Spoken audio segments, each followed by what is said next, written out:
ನೋಡಿ ಆ ಪೇಂಟ್ ಮಾಡಿಬಿಟ್ಟಿದ್ದಾರೆ ಅದ್ರ ಮೇಲೆ. ಇದು ಶಾಸನನೇ. ಇದು ನಮ್ಮ ಹಳೆ ಕಾಲದ ಕನ್ನಡದ ನಮ್ಮ ಗಂಗರು ಏನು ಬರೀತಾ ಇದ್ರು ಕನ್ನಡ, ಆ ಮಧ್ಯಕಾಲೀನ ಕನ್ನಡದ ಶಾಸನ ಇದು. ಇದು ಪೂರ್ತಿ ಕಲ್ಲಿತ್ತು ಅನಿಸುತ್ತೆ. ಇದನ್ನು ಕಟ್ ಮಾಡಿದ್ದಾರೆ. ಇಲ್ಲಿಂದ ಸ್ವಾಮಿ ಮುಂದೆಯಿಂದ ಸೂರ್ಯನ ಕಿರಣ ಇಲ್ಲಿಗೆ ಬೀಳುತ್ತೆ. ಯಾವ ಸಮಯದಲ್ಲಿ? ಜಗನ್ನಾಥ ಪುರಿ ದೇವಸ್ಥಾನ ಹಾಗೂ ಕೋನಾರ್ಕ್ ಸೂರ್ಯನಾರಾಯಣ ದೇವಸ್ಥಾನ ಕಟ್ಟಿಸಿರು ಅಂತ ಕೂಡ ಹೇಳ್ತಾರೆ.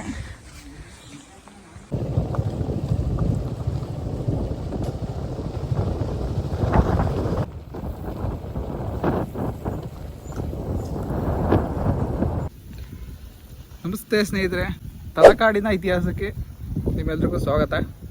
ನಾವೆಲ್ಲಿದ್ದೀವಪ್ಪ ಇವಾಗ ಅಂತಂದರೆ, ಇನ್ನು ತಲಕಾಡು ಸಿಟಿಗೆ ಹೋಗಿಲ್ಲ. ತಲಕಾಡು ಸಿಟಿಗೆ ಹೋಗಿದ್ದ ಮುಂಚೆ ಒಂದು 4-5 ಕಿಲೋಮೀಟ್ರ್ ಮುಂದೆನೇ ಇನ್ನು ಎಡಗಡೆ ಸಿಗುತ್ತೆ ಈ ದೇವಸ್ಥಾನ.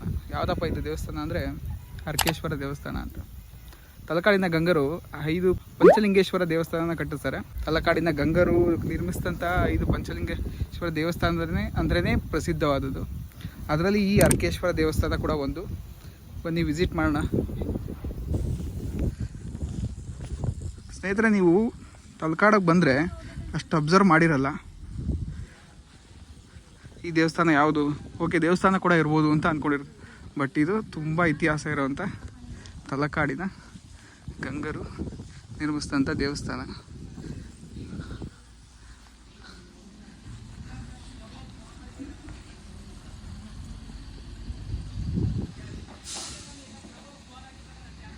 ಓಪನ್ ಇದೆಯಾ? ಓಕೆ,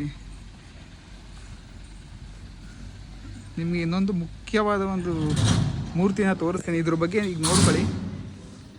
ಮುಂದೆ ನಾನು ಅಲ್ಲಿ ಒಳಗಡೆ ಹೋಗಿದ್ದು ಬರ್ತೀನಿ ಈ ಮೂರ್ತಿ ಬಗ್ಗೆ. ಅರ್ಕೇಶ್ವರ ದೇವಸ್ಥಾನಕ್ಕೆ ಸ್ವಾಗತ.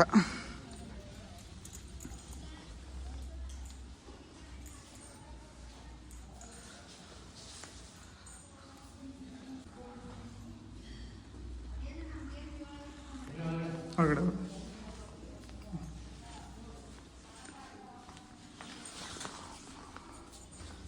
ಓಂ ಸುಖದಿತೋ ಶುಭಕರಣಂ ದೇವಂ ಗುಣವಿಶೇಷಣ ವಿಶಿಷ್ಟಾಯಾಂತಿತೋ ದೇವತಾಭ್ಯರ್ಭ ಪಂಚಾದರ್ಶಕಂತೋ ಭವ ಪೂರ್ವಾಯ್ತಂತೋ ಭವ ಅಸ್ಮಿನ್ ವರ್ತಮಾನಸ್ಯ ಐಶ್ವರ್ಯರ್ಥಂ ಚೇತಂ ಕುಲಸಮಕೇರ್ಯಮಾನಸ್ಯ ಈಶ್ವರ್ಯರ್ಥಂ ಚೇತಂ ಕುಲಸಮಕೇರುದ್ಯರ್ಥಂ. ಓಂ ಶಿವಾಯ ನಮಃ. ಓಂ ಶಂಭವನೇನ್ಮನ್ನಕೆ ನಮೋ ದೇವಾಯ ನಮಃ ಶೇಖರಾಯ ನಮಃ ಸಪರಾಯ ನಮಃ ದಿಗಂಬರಾಯ ನಮಃ ಮೃತ್ಯುಂಜಯ ನಮಃ ವಿಘ್ನೇಶ್ವರಾಯ ನಮಃ ದೇವತಾಭ್ಯ ನಮಃ ಪಂಚಾದರ್ಶಕಾಯ ನಮಃ ಸದಾಶಿವೇಶ್ವರಾಯ ನಮಃ ವಿಶ್ವೇಶ್ವರಾಯ ನಮಃ ವೀರಭದ್ರಾಯ ನಮಃ रोटाक्षाय नमो देवताभ्य नमः पंचवस्त्राधिपति ब्रह्मोधिपति ब्रह्मोदेश्वरस्तं देविताभ्य नमः. ओम श्री शंभरज्ञ पद्मानुषादि ब्राह्मण कलविगे विद्या प्रादेशे दूरा कल्पे वैवस्मन्तरे कलविगे प्रथम पादे जम्बो दिव्य भरत वर्षे भरतखंडे श्रावणशुक्लति सुमसुनस्य अर्केश्वर स्वामी स्तोत्रं करिष्ये. ओम भूर्भुवः भूर्भुवः देवः देवतो वसन्तो भूषितो नादेश्वराय. ओम राजाधिराजाय नमो वै ब्रह्मणो कुबेराय महादेवताभ्यो नमस्तेष्टाय नमः.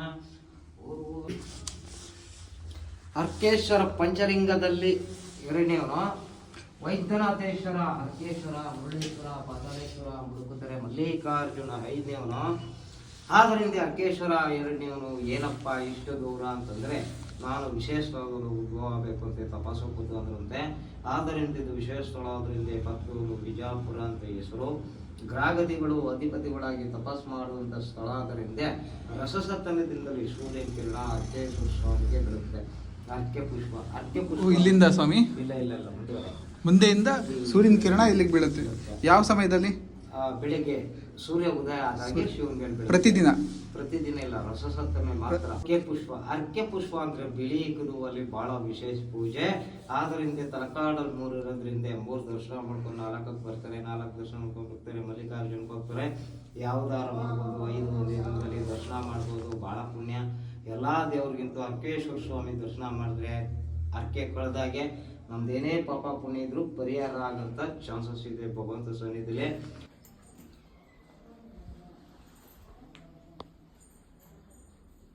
ಸ್ನೇಹಿತರೆ, ನಾವೀಗ ಅರ್ಕೇಶ್ವರ ದೇವಸ್ಥಾನದಿಂದ ಹೊರಡ್ತಾ ಇದ್ದೀವಿ. ನೀವು ನೋಡ್ಬೋದು.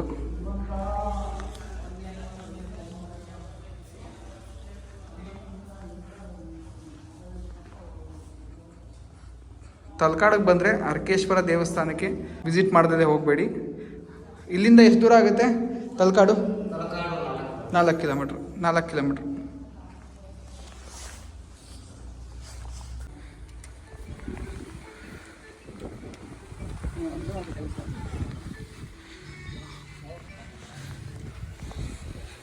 ಸ್ನೇಹಿತರೆ, ಇಲ್ಲೊಂದು ನೀವು ಸೂರ್ಯನಾರಾಯಣ ದೇವಸ್ಥಾನ, ಸೂರ್ಯನ ಒಂದು ಮೂರ್ತಿ ನೋಡ್ತಾ ಇರ್ಬೋದು.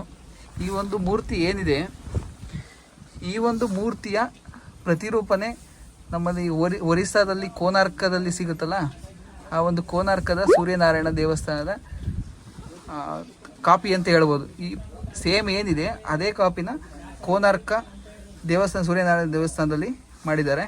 ಅದನ್ನು ಕಟ್ಟಿಸ್ತಾರೋ ಕೂಡ ನಮ್ಮ ಗಂಗರೆ ಅಂತ ಕೂಡ ಹೇಳ್ತಾರೆ.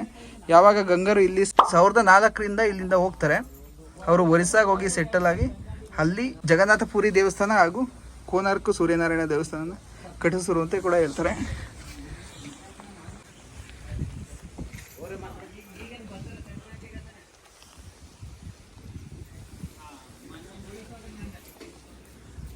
ಇಲ್ಲಿ ಯಾವುದು ಶಾಸನ ಇಲ್ವಾ? ಹಾಂ, ಈಗ ನಮ್ಮ ಇಲ್ಲಿ ಇರ್ಬೋದು ನೋಡಿ, ಇಲ್ಲೇ ಇದೆ ಶಾಸನ. ಆದರೆ ಅದಕ್ಕೆ ಯಾರು ಅಷ್ಟು ನೋಡಿಲ್ಲ ನೋಡಿ, ಆ ಪೇಂಟ್ ಮಾಡಿಬಿಟ್ಟಿದ್ದಾರೆ ಅದ್ರ ಮೇಲೆ. ಇದು ಶಾಸನನೇ, ಇದು ನಮ್ಮ ಹಳೆ ಕಾಲದ ಕನ್ನಡದ, ನಮ್ಮ ಗಂಗರು ಏನು ಬರೀತಾ ಇದ್ರು ಕನ್ನಡ, ಆ ಮಧ್ಯಕಾಲೀನ ಕನ್ನಡದ ಶಾಸನ ಇದು.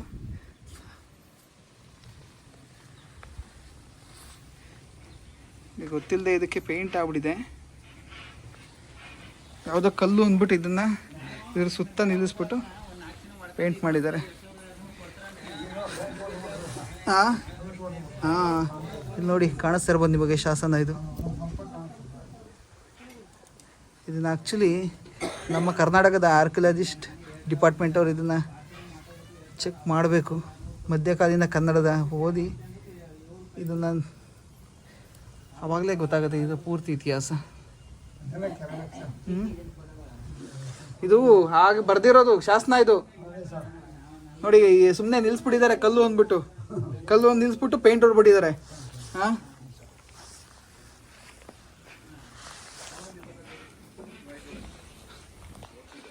ನಿಮ್ಗೆ ಇಲ್ಲೊಂದು ಕೆತ್ತನೆ ತೋರಿಸ್ತೀನಿ.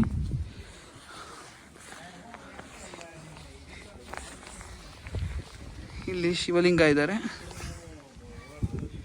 ಇಲ್ಲಿ ನಂದಿ ಇದೆ. ಇದೇನಂತ ಗೊತ್ತಾ? ಅಂದ್ರೆ ದೂರಪಾಲಕರು ಶಿವನಿಗೆ ಆ ಕಡೆ ಇದು ಕೆಳಗಡೆ ಇರೋದು ಯುದ್ಧ ಮಾಡ್ತಾ ಇರೋದು. ಇಲ್ಲಿ ನಂದಿ ಇದೆ, ಇಲ್ಲಿ ಲಿಂಗ ಇದೆ. ಇವ್ರು ಯಾರು? ಹಾ,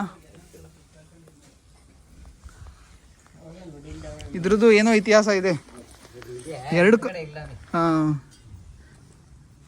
ಆ ಕಡೆ ಕೂಡ ಒಂದು 2 ಕಲ್ಲು ಡಿವೈಡ್ ಮಾಡಿದ್ದಾರೆ ಅನ್ಸುತ್ತಿದ್ದು.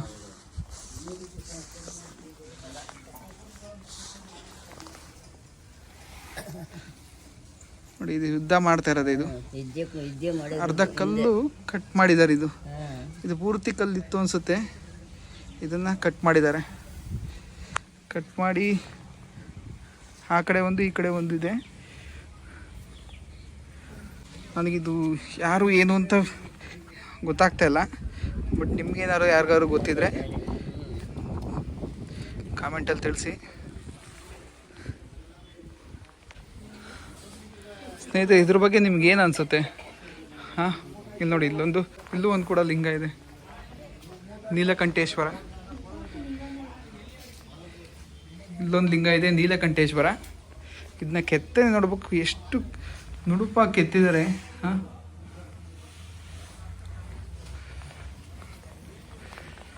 ಇಲ್ಲೂ ಒಂದು ಲಿಂಗ ಇದೆ. ಇದು ಕಾಶಿ ವಿಶ್ವನಾಥೇಶ್ವರ ಲಿಂಗ ಅಂತ. ಇನ್ನು ಅಲ್ಲಿ 2 ಇದೆ.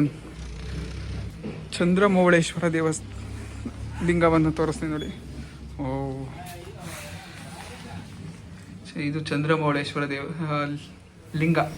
ದೇವಸ್ಥಾನ ಅಂತಲೇ ಬರ್ತಾ ಇದೆ. ಏನು ಅದ್ಭುತವಾಗಿ ಲಿಂಗನ ಕೆತ್ತಿದ್ದಾರೆ.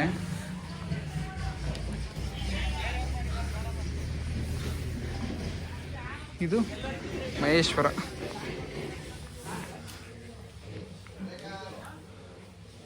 ಸ್ನೇಹಿತರೆ, ನೀವು ನೋಡಿದ್ರಲ್ಲ, ಪ್ರತಿಯೊಂದು ಲಿಂಗಗಳು ಕೂಡ ವಿಭಿನ್ನವಾಗಿದೆ, ಒಂದೇ ರೀತಿಯ ಲಿಂಗಗಳಿಲ್ಲ. ಇದು ನೋಡಿ, ಮಹೇಶ್ವರ ಲಿಂಗ ಬೇರೆ ರೀತಿ ಕೆತ್ತಿದ್ದಾರೆ. ಇಲ್ಲಿ ಚಂದ್ರಮೌಳೇಶ್ವರ ಲಿಂಗ ಕೂಡ ಬೇರೆ ರೀತಿ ಇದೆ. ಇನ್ನು ಮುಂದೆ ಬಂದರೆ ನೀಲಕಂಠೇಶ್ವರ ಲಿಂಗ ಇದೆ ನೋಡಿ, ಇದನ್ನು ಕೂಡ ಅವೆರಡಕ್ಕಿಂತ ವಿಭಿನ್ನವಾಗಿದೆ. ಮತ್ತು ಅದು ಬಿಟ್ಟರೆ ಕಾಶಿ ವಿಶ್ವನಾಥ ಲಿಂಗ ಕೂಡ ಚಿಕ್ಕದಾಗಿ, ಬಟ್ ಪ್ರತಿಯೊಂದು ಒಂದಕ್ಕೊಂದು ಹೋಲಲ್ಲ. ಅಲ್ಲಿ ಏನಿದೆ, ಇಲ್ಲಿ ಬೇರೆ ಬೇರೆ ದೇವಸ್ಥಾನಗಳಲ್ಲಿ ಏನಿದೆ ಅದೇ ಥರದ ಲಿಂಗಗಳನ್ನು ಇಲ್ಲಿ ಕೆತ್ತಿದ್ದಾರೆ. ಆದರೆ ನನಗೆ ಇನ್ನೊಂದು ಬೇಜಾರು ಏನಾಯಿತು ಅಂತಂದರೆ, ಇಲ್ಲಿ ಏನಿದೆ ಶಾಸನ, ಈ ಒಂದು ಶಾಸನಕ್ಕೆ ಯಾರು ಪ್ರಾತಿನಿಧ್ಯತೆ ಕೊಟ್ಟಿಲ್ಲ. ಅಂದರೆ ಅದು ಶಾಸನಕ್ಕೆ ಯಾರು ಓದಕ್ಕೆ ಬಂದಿಲ್ಲ ಅಂತ ಅದನ್ನು ಆ ಥರ ಮಾಡಿದ್ದೀರ, ಅಥವಾ ಏನೋ ಗೊತ್ತಿಲ್ಲದೆ ಇದನ್ನು ಹಾಕಿರ್ಬೋದು.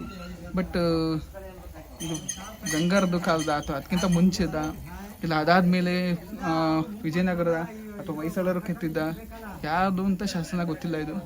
ಬಟ್ ನೋಡಿ ಯಾವ ಥರ ಒಂದು ಕಲ್ಲು, ಈಗ ನಾರ್ಮಲಾಗಿ ಒಂದು ದೀಪಕ್ಕೆ ಯಾವ ಥರ ಕಲ್ಲು ಹಾಕ್ತಾರೆ ಆ ಥರ ಕಲ್ಲು ಹಾಕಿ ನಿಲ್ಲಿಸ್ಬಿಟ್ಟಿದ್ದಾರೆ. ಇದು ನೋಡಿ ನನಗೆ ತುಂಬ ಬೇಜಾರು. ನಾನು ಸುಮ್ಮನೆ ನೋಡೋಣ ಅಂತ ಬಂದೆ ಅಷ್ಟೇ, ಶಾಸನ ಇಲ್ವೇ ಇಲ್ಲಿ ಅಂತ ನೋಡೋಣ ಅಂತ. ಬಟ್ ನನಗಿದು ಪಕ್ಕಾ ಶಾಸನ ಅಂತಲೇ ಅನ್ನಿಸ್ತಾ ಇದೆ. 100% ಇದು ಶಾಸನ. ದಯವಿಟ್ಟು ನಮ್ಮ ಕರ್ನಾಟಕ ಸರ್ಕಾರದಲ್ಲಿ ಯಾರಾದರೂ ಅಥವಾ ಆರ್ಕಿಯಾಲಜಿ ಡಿಪಾರ್ಟ್ಮೆಂಟ್ ಏನಿರುತ್ತೆ ಇದ್ರ ಬಗ್ಗೆ ದಯವಿಟ್ಟು ಗಮನ ಹರಿಸಲೇಬೇಕು. ಅಲ್ಲಿವರೆಗೂ ಏನಾದರೂ ತಲುಪಿದ್ರೆ ಈ ವಿಡಿಯೋ, ನನ್ನ ಪ್ರಕಾರ ನನ್ನ ವಿಡಿಯೋ ಅಷ್ಟು ತಲುಪಲ್ಲ, ಬಟ್ ಅಲ್ಲಿವರೆಗೂ ಏನಾದರೂ ತಲುಪಿದ್ರೆ ಇದ್ರ ಬಗ್ಗೆ ದಯವಿಟ್ಟು ಒಂದು ಸರ್ವೆ ನಡಿಬೇಕು. ಆವಾಗಲೇ ಈ ದೇವಸ್ಥಾನದ ಬಗ್ಗೆ ಮತ್ತು ಇದರಲ್ಲಿ ಶಾಸನ ಇರೋವಂಥ ನಿಜ ಸತ್ಯ ಗೊತ್ತಾಗುತ್ತೆ. ಏನು ಹೇಳ್ತೀರಾ? ಸಿಕ್ಕಾಪಟ್ಟೆ ಬಿಸಿಲಿದೆ, ಬೆವರಂತೂ ತುಂಬ ಹರಿತಾ ಇದೆ. ಓಕೆ ಸ್ನೇಹಿತರೆ, ನಮ್ಮ ಈ ಅರ್ಕೇಶ್ವರ ದೇವಸ್ಥಾನದ ವಿಡಿಯೋನ ಇಲ್ಲಿಗೆ ಮುಗಿಸೋಣ.